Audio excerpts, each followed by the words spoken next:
This is Gerardo Del Real with Resource Stock Digest. Joining me today is the executive chairman for Empress Royalty, Mr. David Rhodes. David, it's great to have you back on. How are you today, sir?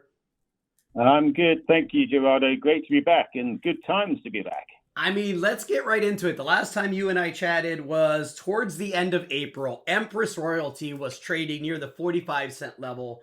Gold was lower, silver was lower, and we had a pretty in-depth conversation about gold, silver, and Empress. And here we are just a tad bit over a month later. Empress is at all-time highs. Gold is flirting with 3,400 again. Silver's up some 4% today, breaking out towards the $36 level. And look, it's easier to have guests back on when they've been proven correct in a month's time, but you said gold and silver were going higher, and here we are. You also said Empress was headed higher, and here you are. So I wanted to have you on. I want to start with gold and silver. What are you seeing? What are you hearing? You have a lot of contacts in the space.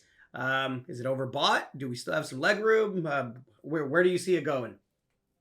Yeah, no, yeah, and I think when we were speaking, we were talking about our Q1 results, and I think Q1 gold average was like 2,800 on our Q1, and as you say now, it's if you look at our in the Q2, it's like 3,100. Sorry, 3,100. I can't even get my head around the 3,000 number now. I say it to that. So it's around the 3,100, and silver. Our Q1 was about $31 an ounce. Now obviously Q2 it's more like $35 now. So big increase if you look at the benefits to Empress. It's all about the weak dollar and inflation. We've got an environment where there's a lot of uncertainty, as you're seeing. The dollar's getting weaker. There certainly seems to be a view from the government, a view from that the dollar's going weaker. So that's a big driver for gold and silver. And if you look at the central banks of other countries, they're buying gold. They're not buying bonds anymore, US Treasury bonds. So that shows you a lot of people are being clever. They're buying gold. You've seen this spike in silver. People are buying silver as well because that's like a mini gold in a sense.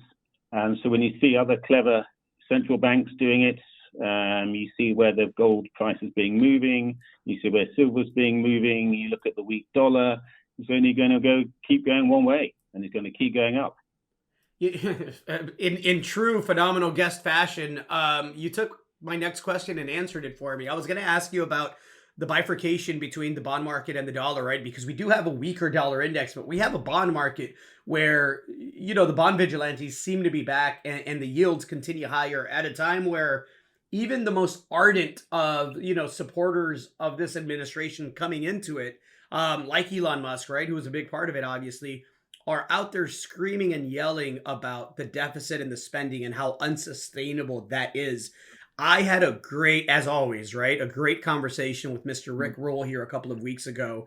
And, Rick, true to fashion, spoke mathematics and numbers and talked about the unsustainability of the current deficit. And so do you share similar sentiments? Do you see us in a situation where mathematically we either inflate our way in a very severe way out of the debt, hence much higher gold prices, right? Or we have like a reset, Bretton Woods style type reset, which again also bodes well for the gold price.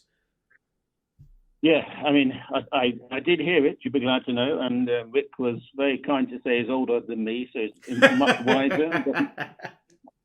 And he doesn't do predictions. I'm obviously younger, and I do predictions. I mean, I think probably the listeners and you'll share. If you have too much debt, guess what? People are not going to want to give you more debt unless you pay a higher price. I mean, there's pure economics in the way, the bill that's going through at the moment is more spending. It doesn't matter how you calculate it. The issue is there's going to be more US debt. There's more US spending. It's been downgraded. I think Moody's downgraded the US. So it's the last one, I think, to downgrade it after AAA. So the people out there are watching very closely when you get the agencies downgrading the US. And that's just the tip of the iceberg when you look at other things, the other factors, as I mentioned, central banks buying, other central banks buying, obviously the debt aspect keeps getting repeated. But also, the world is getting more uncertain. And obviously you need a safe haven. And that's what gold has always been, a safe haven for years and years, and continues to be for lots of people. Yeah, no, look, I couldn't agree more with you and with Rick, obviously, and obviously we've all written checks to position ourselves for that upside and for that re-rating. Let's talk Empress. There's a lot of people maybe that listened to the April 24th interview with you and said, well, Gerardo gets excited easy. He's a super optimist. Let me wait and see what happens. And all that's happened is the company's gone from 45 cents to 70 cents. It's still very early days. You've had you've participated and helped finance transactions in the tens of billions of dollars. The management team over at Empress is absolutely top notch. Rick was kind enough really to go over that and mention that and go over the experience of everyone from yourself to Alex to, the rest of the team there. And it's just not something you see in a company at this earliest stage. And with the market cap, the tiny market cap that the company is commanding from the market right now, what do you see as the next 12 to 24 months of development for Empress? For those that may think, man, it ran up quicker than I thought it would. I probably missed the highs. Let me just sit back and wait, or let me go look for something else. Yeah, and it's a good point. I mean, I'm the same. I mean, someone told me when one of the experts when gold was 2,000, it's going to 3,000. I went, wow, I heard them and I did believe them. But when it got to 3,000, I went, why didn't I put all my wealth? But 2,000 is the goal. But you got to there's a natural conservative nature when you see something run up. You think it's never going to go high. It's never going to go higher. But guess what? Empress share price will go higher for lots of reasons. But the key one is the reason for the run up is the fact that our Q1 results showed the market. We had 2.74 million of revenue in the first 3 months, and that's at those lower gold prices we're talking about. Obviously, Q2 hopefully will be far in excess of that with the high gold prices. And also one of the assets, Taweto, which is the silver asset producing silver for us, that's ramping up as well. So we're getting more silver from that asset as well. So hopefully that'll be a double whammy in that sense in our Q2s. And so that once again will show the market that we are driving cash flow, driving revenue into the business. And the multiples in the royalty space are based on, there's revenue multiples, there's cash flow multiples, there's NAV type multiples used. And we are still one of the smallest in a sense of getting the value for our royalties and our stream in our market cap. So, we're predicting, substantial increase this year from, the 8 million we made last year. So, we're hoping to double that. We doubled last year, double this year. So if we can double our 8 million this year, which is our target, then you use a multiple of, typical revenue multiple, which ranges from say 10 to 20 times. Market valuation is 10 to 20 times. And you can see the potential for us to easily, double again in our share price. So it's just as proven to the market as we did in Q1, continue to do that in Q2, Q3, Q4, showing that market and getting the valuations that our peers get out there in the marketplace, and that will then reflect in an improving share price as our market cap expands. You're talking a doubling just with the existing streams and royalties. And listen, I know, and not to date you or myself or anyone else, but I know that your Rolodex or your contact list, depending on who's listening to this, is extensive, right? I talked about those tens of billions of dollars that in deals that you've participated in. How active are you in vetting other royalties and looking to bring in accretive royalties for this particular cycle? Because look, frankly, this is the cycle that a lot of us have positioned for and have been waiting for. Some of us decades, and most of us definitely years, right?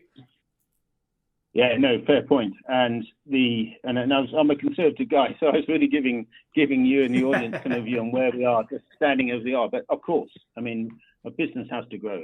I mean, the mandate from the board to the executive is, spend that cash we have, use as much as we can do to really, develop our business and grow our business.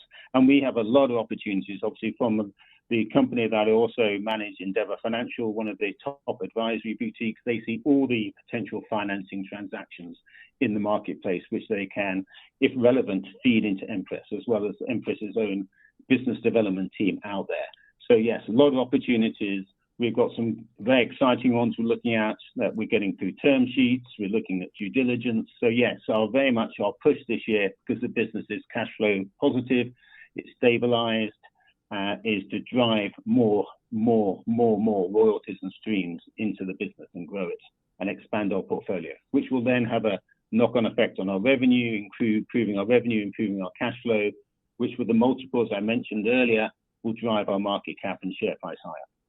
No, look, you got the team, you have the cash flow, you have one heck of a precious metals market, and obviously the network to increase those multiples and that cash flow in the near term, midterm, and the long term. David, it's an absolute pleasure to have you on.